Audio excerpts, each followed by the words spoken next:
I put a jacket on just for you today, sir. Although it's funny you said that. This isn't even my jacket. I just said about 5 minutes ago to Brian, "Can I borrow your jacket?" Hey, like Preparation. You're I'm like, I going, was fully prepared. I'm going to the Pitbull concert tonight, and I've focused on nothing else. Yeah, man. Come on. Oh yeah, brother. Raise your hand if you're bullish for 2023. Anyone? No. Well, Brad Rahinsky of Hotel Equities is. We're going to find out how Brad got into this industry, what he has done to grow his company to 252 hotels under management, and why he is bullish for 2023. Thanks for joining. All right, let's get started. Thank you for joining me. Thanks for letting me barge in on you. I love it. I want to talk about, I obviously want to talk about Hotel Equities. I want to talk about sort of the growth and the success you guys have had, because I think that's important. And obviously I want to talk about from management company, you guys, I want your perspectives on our world, our industry right now from a management company, right? Sort of what's happening with operations. How do you see what's happening with inflation? I mean, our top lines are looking good, but we're getting some expense increase. So our bottom lines aren't looking as good. Like, I want you to dive into all of that, knowing that you guys have 252 assets under management right now. So you got a lot of visibility. So I want to dive into that. But as always, we sort of just did, but I got to start out. I got to know, who is Brad Rahinsky and how did he end up in this crazy business of ours? Yeah. Well, once again, thanks for having me here. It's an absolute pleasure and honor. I've obviously been a fan of Teague talks and have listened to a number of them. My colleagues and peers that I admire and respect, and evidently somebody must have canceled in order to get me on here today. So, but boy, what an honor it is, and so thanks for spending some time with me, Teague. And yeah, look, Brad Rahinsky is still in a lot of ways a South Philly kid who came up the son of a cop, and his whole family's been in law enforcement forever, and just sort of blue collar, lunch pail, let's get after it approach to everything that I've done. I give my mom and dad the honor and recognition for that. My father is still today one of the hardest working guys I've ever met in my life, as honest as the day is long. And as I mentioned, a Philly cop for almost 50 years, and mom is the heart of the family. She's just kind and funny and selfless, and I'd like to think that I was a good blend of that DNA, probably a little bit more on my father's side in terms of the way that I'm wired. I try to be more and more like my mom as I try to emulate that kindness and selflessness as I grow older and become a better leader within the organization. But I'm just a guy who's been really fortunate, blessed, and lucky. I've always had good people pour into me, Teague. I've always had good mentors who have given me opportunities to fail forward and to learn. And in many cases, been always given a chance to, and in some cases where I probably didn't deserve it, to prove myself. And I've been really blessed and fortunate in that. So far, so good. I started off in this business in 1987 as a bellman down in South Florida. I just graduated high school. I went to high school up in Philadelphia. From there, I went to Penn State to play a little ball, and found myself in a little bit of trouble up there as was more focused on other things rather than school and academics and sports. And anyhow, I had to move down to Florida, and my father said, "You got to get a job." And I said, "Yes, sir, I understand that." He said, "No, I mean today, you got to get a job if you're going to be in this." So later on that afternoon, he makes a phone call. At the time, he was the undersheriff of Broward County. And he calls a general manager friend of his who hired me on the spot as a bellman, threw me a bellman's jacket, and that was the start of it. 1987, best job I ever had, by the way. Cash in my pocket every day, no worries. Once I left the parking lot and was invited to all kinds of neat, parties and gatherings. This is going back, I guess, 34 years ago now. So not this much gray hair for sure. My first job was a bellman too. So a lot of us in that same category. All right. So keep going. So how'd you meet Fred? How'd you get connected? Yeah. Teague, I moved to Georgia about 22 years ago and certainly knew of him back then. I knew him to say hello from, just meeting at various conferences over the years prior to that. But here I am in Georgia, and he and I get to talking actually at a conference. And after that conversation, towards the end of the conversation, he says, "Why don't you come visit me at the offices when we're done with this conference sometime in the next few weeks?" And sure enough, I did that. And as we met in his office, he says, "I'd like to talk to you about an opportunity." And initially, it was as a vice president of operations was the role that was open. So I said, "Yeah, would be honored to talk to you about that, and let's get this thing started." And so 17 interviews later, that's a real number. That's a real number. And it took about 6 weeks to run through those 17. That 17th interview was with him again. So it went full circle. And I said to him in that interview, "Hey, I'm out of suits. You got to make a decision." And he said, "Well, I'll tell you what, here's the decision. While we were interviewing you for VP of operations, what was really happening is," him speaking, I was looking for a successor, for a partner that would come in that I could help and pour into over the next few years, and a successor to help lead Hotel Equities into the next stage. So boy, was that humbling.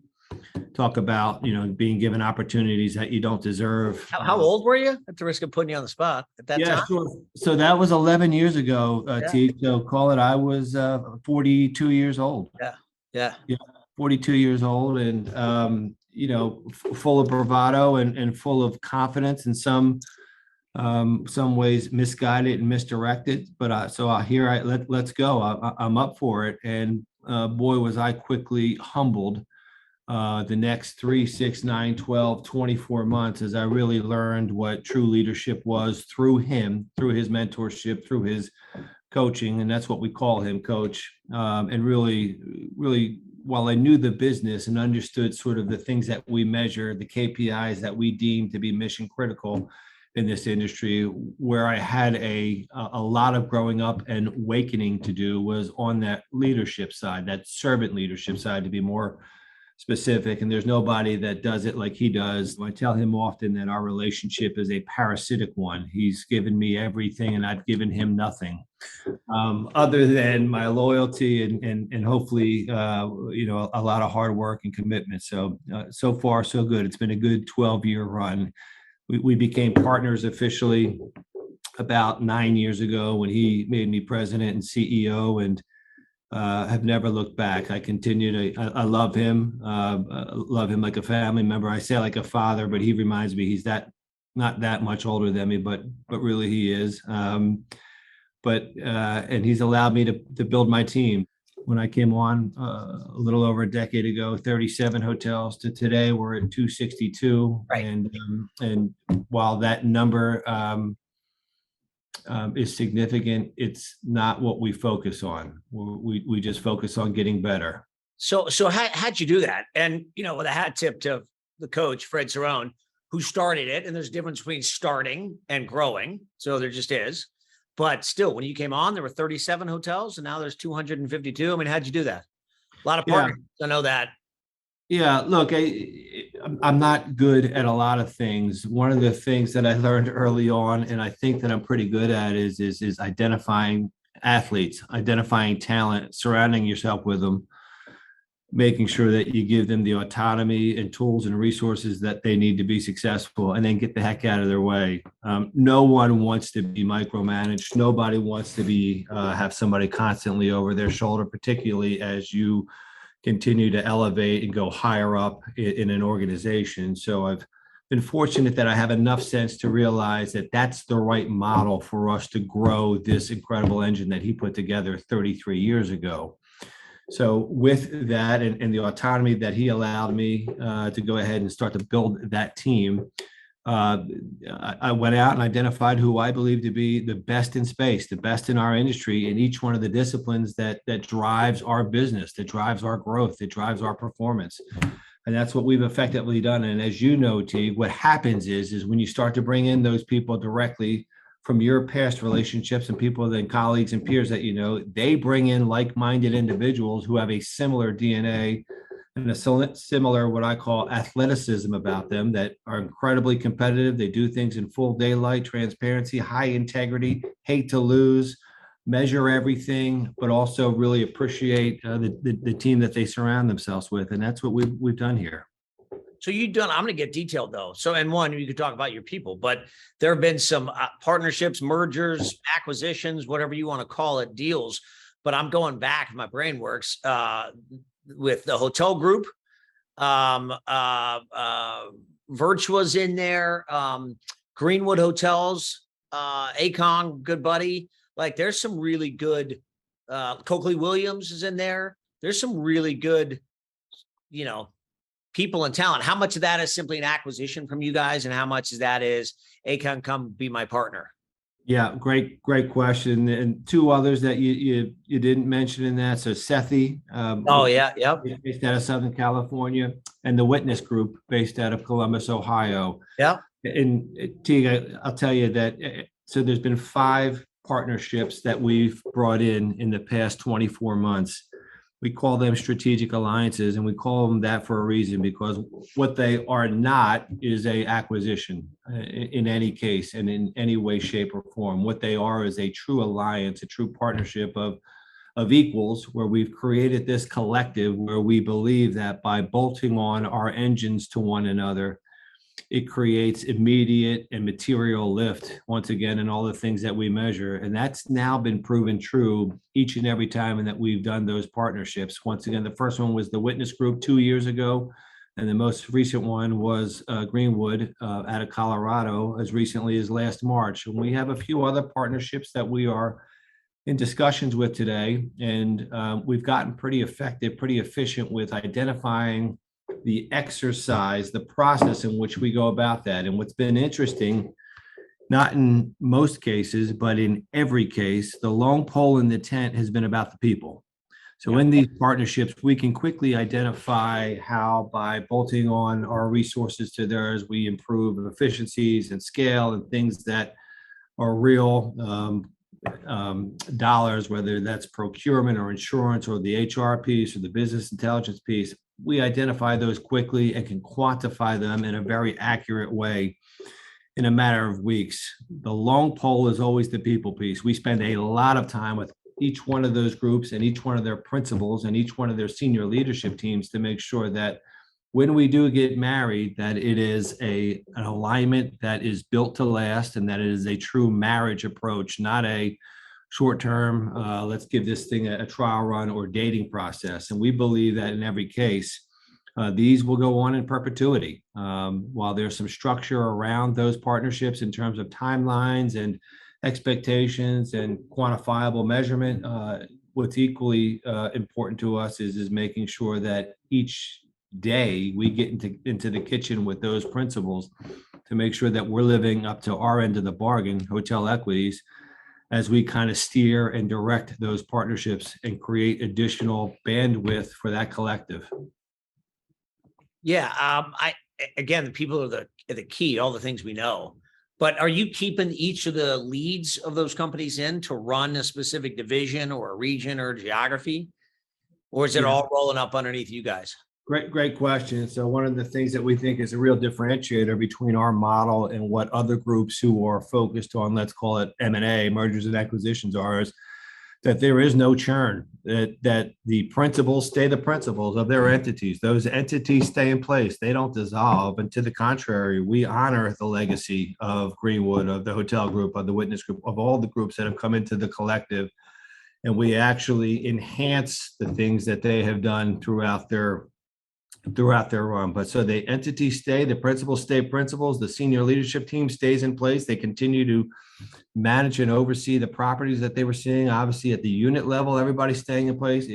There's no dissolution in our model. Very, very little churn has taken place. Out of the 5 collectives, Teague, to date, we are running a blended average of about a 95% retention rate, which is remarkable. Yeah, that's impressive. What do you talk to me? I'm pivoting a little bit. One, my question is, how complicated is operations these days? But my loaded question is we're hearing it from lots of our friends, that traditional owner operator. who's built a nice, very nice family business, who candidly didn't enjoy operations through the pandemic and is now saying, wow, this is only getting more and more difficult. Labor is impossible, amenity creep, expenses, inflation. I'm not sure we want to do this. We're really good developers. We're not sure we want to be operators. You nailed it. We are hearing that story more and more often. And what's interesting is it's a bit counterintuitive in this regard. We hear that more often when there's a challenge in the macroeconomic environment than when things are good. When things are good, let's go back. Let's just, as an example, talk about 15, 16, 17, 18, 19. Everybody's churning. Everybody's just all cylinders are churning, and hotels are highly profitable, and in some cases, in spite of ourselves. It didn't take a lot of effort or effectiveness or expertise to turn a margin, to turn a profit. But what happens, whether it's when some knucklehead flies a plane into a building, or the GFC occurs, or some other pandemic type black swan event, is there's a flight to quality and a flight to management operations expertise. As our business has gotten more complex, and it's become much more difficult, particularly in today's environment, to make sure that we're bringing down additional points from the top line down the GOP down to the EBITDA line. That requires a significant investment in infrastructure, a significant investment in human talent to make sure that you got the best and brightest, looking at every dollar and being good steward with the capital that's coming into that asset to make sure that you're bringing it down to the bottom so that your key stakeholders are being taken care of. And so that's really where those phone calls, those conversations, the genesis of them are coming from. We've gotten more calls since the pandemic started, and now with the hyperinflation and increased interest rates, we've got more calls than we can handle at this point to talk to us about this type of partnership. How hard is it operating hotels today? Yeah, look, it's always been a bit of, let's call it science, art, and magic, and there's always a component of brain damage to it. It's just look, it's the people business, 1,000 moving parts every day, and it's not necessarily the part of the business where you're going to create your generational wealth for you and or your family. Some people really love doing it. Some people do it as a means to an end, and some people can't stand it, but they think that hiring a group like Hotel Equities is a cost. But what they quickly realize when they pick up the phone and call us or some other reputable, strong operator is that not only is it not a cost, but almost on day one, there is a net gain of income and revenue and profitability because of all the things that I've already talked about around efficiencies and having subject matter experts in each one of the disciplines that drive our business. And so you nailed it. What's happened here, particularly as we've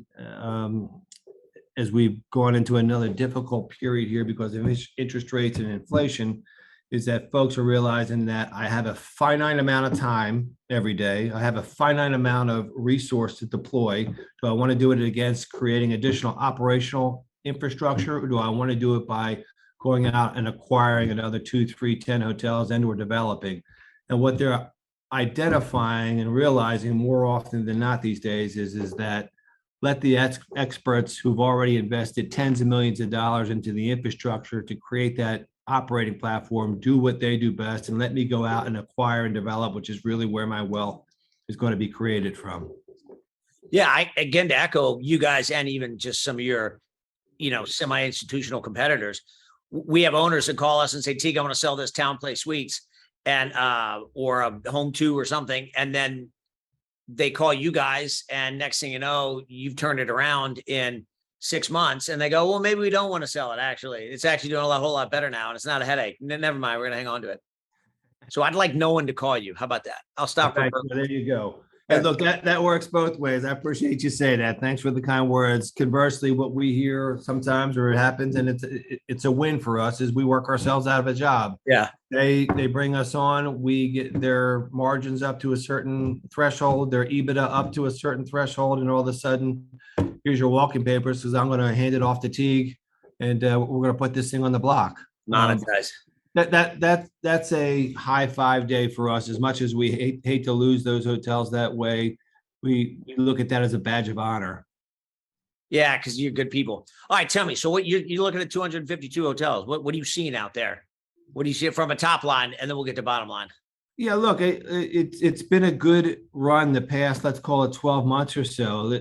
Look, we, like everybody else, got sucker punched by COVID a couple years back. We fought our way out of it, not only as a company, but as an industry. Proud of our resiliency and how quickly we've come back to, let's call it, the high watermark of 2018, 2019. The pundits were saying that we wouldn't sniff that until 2024. Well, here we are in Q4, you and I talking up 2022, and we're exceeding 2019's high watermark RevPAR numbers. That is a testament to once again, the resiliency, the stick-to-itness, and I think the grit that this industry has. And look, the reality of it is I think that there's continued upside and ceiling to what I just said. If you think about the tremendous run that we've had in the past 12 months specifically, a lot of that is without the benefit of group and or BT coming all the way back. And as we're starting to see that coming back in a material way here now, particularly the business transient side, which is starting to get back in line with what we were seeing in 18 and 19, if the leisure transient can hold on, and that the discretionary income of that leisure transient traveler can stay. And that's going to be tough with what's happening, whether we're looking at a recession or not. We'll let the feds figure that out. But if things can just kind of hold, don't necessarily have to have a macro level improvement in the economics or the fundamentals, just kind of hold. And I think that's what Chair Powell's really trying to do with his raises here.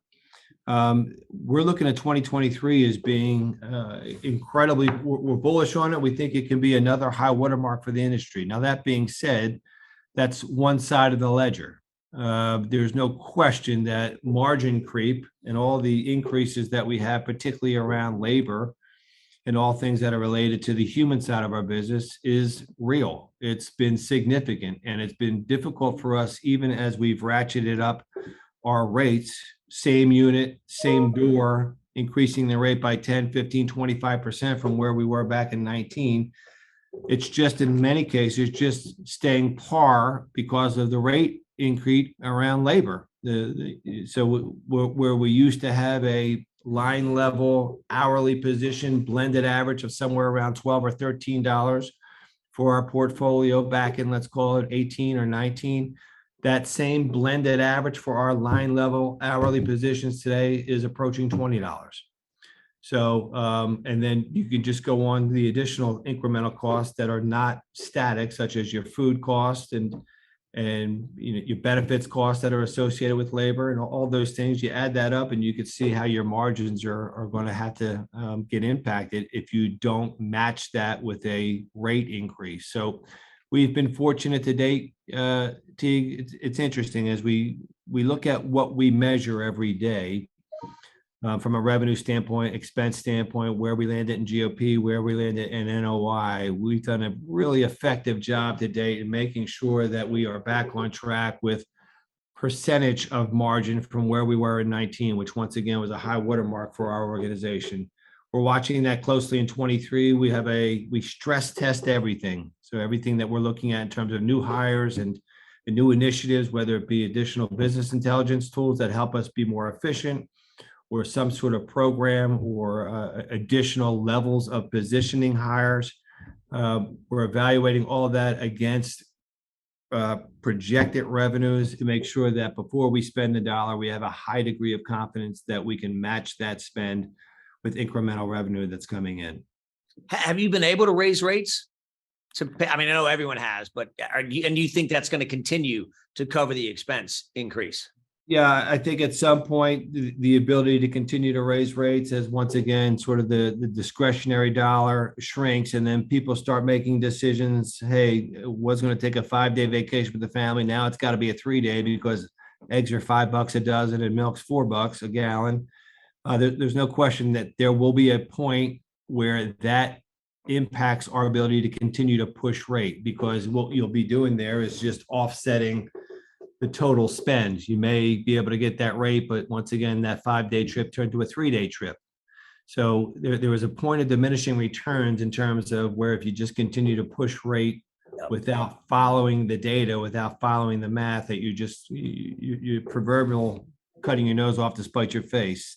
Now that being said, I think there still is ceiling, particularly for us as an industry, if we do this thing intelligently, to continue to lift rate, and in some cases significantly in 2023. As you and I are talking, it's the RFP season. So Right.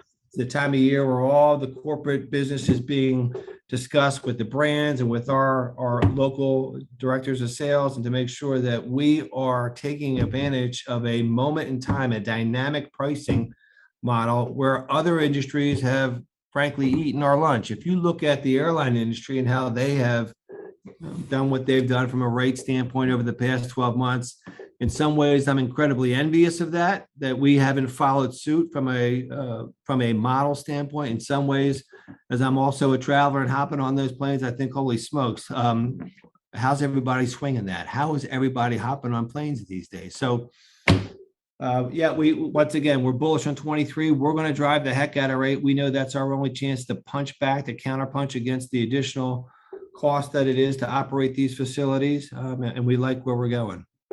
All right, I like it. I'm going to hold you to that. Yes, sir. I mean, top line and bottom line. Yes, sir. And we'll ignore interest rates. We'll just hold on and cash flow through this recession that's coming up. Yeah, the R word, and I heard the president say the other day that he thinks if we do have one, it'll be a quote little one. I'm not sure what that means exactly. I know what it means to the Rahinsky household, but look, we are going to control the things that we can and drive and measure and execute against those things. And the things that we'll leave it up to the smart guys and gals up in DC. We'll counterpunch the mess that they create for us hardworking entrepreneurial folks down here, and we'll be successful in spite of their efforts. All right. Final question. Easier to manage to run a management company with 252 hotels and how many employees? 7,000. 7,000, or to be the father of 5 girls? What a loaded question that is. Listen, it's way easier to run a company of 7,000 than to have my 5 kids. Like if you just said my one kid, my 5-year-old, that kid's a lunatic. He's trying to kill himself and me every day. But listen, the good news is Trish and I have figured out how it's been happening. We've put a stop to that. There will be no more kids. It's a privilege in both cases. My wife's amazing. I've been given just great kids, not good kids, but great kids. My father always said, I hope one of them just gives you 10% of the, you know what, that you gave me. Well, yeah. Which one's that going to be? Is it going to be the youngest? It is, Luke, but it's in a good way. The 5-year-old. So I go from 24 to 5 and everything in between. And that 5-year-old's keeping me on my toes, brother. And then the privilege and honor to help lead an organization that Coach put together 33 years ago, that I've surrounded myself with people who I love and care about, who I know have no agenda other than how do we get better every day. I mean, it's just a great way to wake up. A knucklehead from Philadelphia. I wake up every day, Teague, and I just pinch myself saying, why have I been given so much opportunity and afforded this incredible life that I've been given? The Father has given me that. My coaches, my mentors, given me that. It's just what a life. Just honored. Well, listen, you're selling yourself short. I know you well. You're a very talented person, but incredibly humble and a very generous human being. So you deserve everything that comes your way, my friend. Appreciate that, brother. That means a lot coming from you. Thank you. How important is, I know faith is important to you and to Coach, but how important do you think that, how big of a part do you think that's been in your life and your organization? Boys, it's a great question. I'll answer the life part first, and then I'll touch on the organization. I can tell you to the moment that I surrendered and said, okay, Father, I get it. I'm not in control of this thing. Tell me what you want me to do. Tell me what I need to do. Tell me how to be a better human being. Almost the moment that I did that, dropped to my knees and did that to you, I can tell you my life just got better in every way. And as I'm saying that out loud, I'm telling you, I'm getting goosebumps, which means he's proud that I mentioned that just now. But and I know that may turn some people off. I feel bad for the folks that does that too, because this isn't about a religion or preaching. You asked the question, I'm telling you, it's been everything in my life when I accepted him as my savior and how he's impacted my life. Everything just got food tastes better. How about that?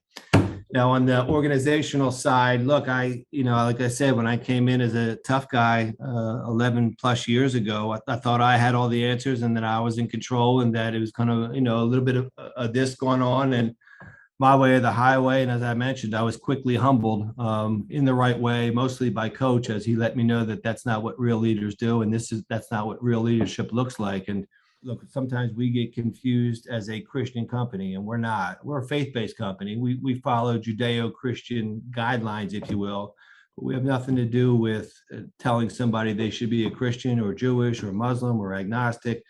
We believe that's wrong. But that doesn't mean that we shouldn't be proud of the faith that we do have. And so I don't back down from it. I honor it. I needed somebody above me. And so it's just been a great experience for me. And I give Coach all of the recognition for that. Coach and my oldest daughter, my 22-year-old daughter, Teague, got me into the church about 15 years ago. And that's when I got punched right between the eyes. And here we go. Well, let me just say, brother, I'm very proud of you. You've done amazing things. You talk the talk, but you walk the walk. You've done great things with the company. You're an amazing leader. Fred is lucky to have you. Your team is lucky to have you. I'm marking you down for bullish in 2023. Yeah, man. So I'm writing that down. We're taking notes. And keep going. Keep being a leader in our industry and everything you're doing. You're one of the most genuine people I've met. So I'm proud to call you a friend. Well, means a lot coming from you. Right back at you. Look, you've been great as a friend to me, Teague. When I've known you now for quite a while, and you've always been supportive, not just of Hotel Equities, but of Brad Rahinsky. And for that, I appreciate your friendship. I value it. You're a humble guy. You're an icon in this industry, and what you do and what you, Lee, and Bob have put together in many ways can't be replicated or emulated, because ultimately you can't replicate the people part of what you guys do. So thanks for your friendship. Thanks for your kind words. And yeah, you can write me down as bullish in 2023. We're going to knock this thing out of the park. I love it. People are tired of us gushing over each other. It's that part of the program. We have a phenomenal industry. You know it. I know it. Everybody in the industry knows it. So, and you're a part of that. So let's keep cheering the fight. Yes, sir. Thanks for joining me, Brad. You're the man. Thank you, Teague. Take care. Tell everybody I said hello. Will do. All right, sir. Bye-bye.